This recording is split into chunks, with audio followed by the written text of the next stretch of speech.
Hello and welcome.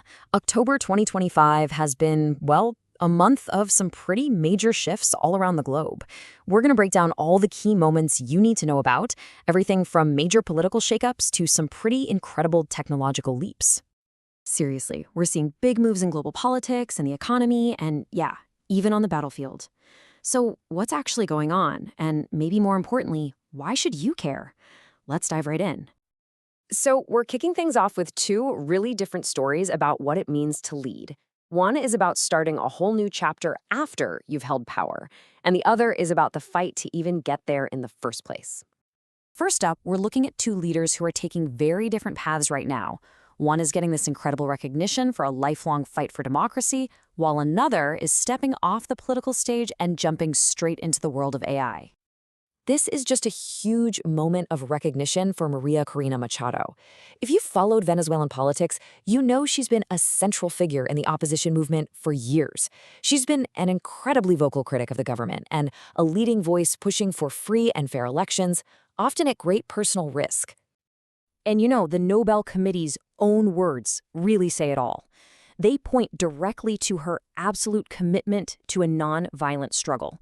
They're highlighting her relentless, tireless work toward bringing a democratic and just transition to her country. And then you have this move from public office to the private sector. Former Prime Minister Rishi Sunak is stepping into the world of artificial intelligence. Honestly, it's part of this growing trend we're seeing, where former world leaders are lending their unique geopolitical know-how to the tech sector, which is, as you know, just exploding. Now, his role isn't about getting into the weeds of day-to-day policy. No, this is high-level strategic stuff, all about a bird's-eye view of global trends.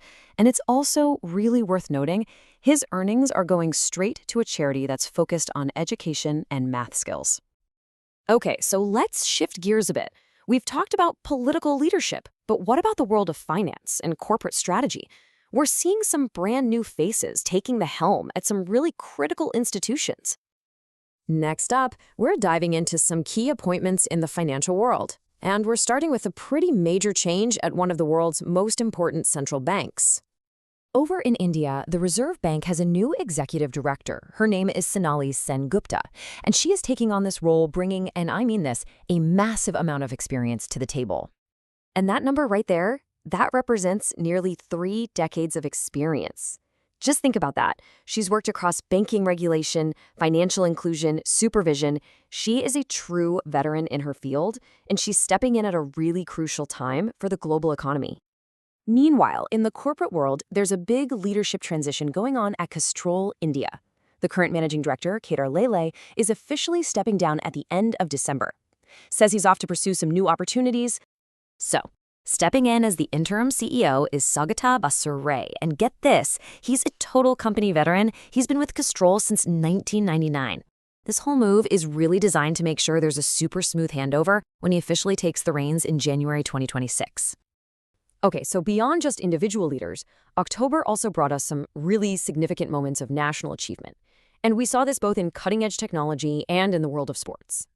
So now, let's turn to two huge stories of Indian innovation and incredible skill, one in defense technology and the other in the world of cricket.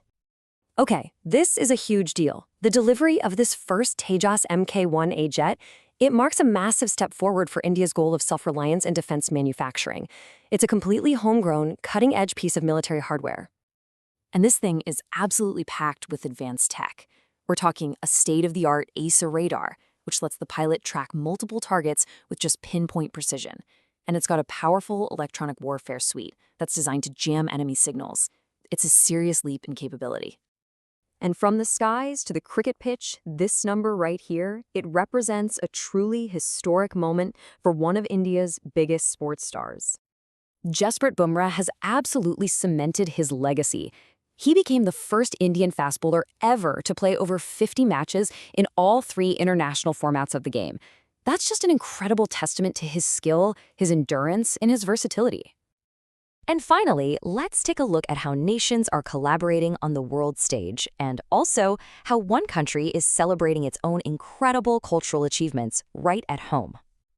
This last section is all about collaboration on the high seas and absolute domination on the silver screen. So, for the very first time, India and the UK conducted a joint carrier strike group exercise out in the Arabian Sea. I mean, this is a really powerful demonstration of their growing strategic partnership, and it sends a clear signal about their shared interests in maritime security in the Indo-Pacific. And from those strategic partnerships to the world of cinema, this number, 13, well, it was the talk of the town at the 70th Filmfare Awards. I mean, it was practically a total sweep. Kiran Rao's film Lapata Ladies, or Missing Ladies, just dominated the night. It walked away with a staggering 13 trophies, including the top honors for Best Film and Best Director. Wow. So when you step back and look at it all, from Nobel laureates challenging authoritarian regimes, to new military tech, to shifting corporate power, October has really set the stage for what's coming next. And it kind of leaves us with this big question. Are we just seeing the chaotic repositioning of old powers, or is this the beginning of a whole new global order? That's what we'll be watching.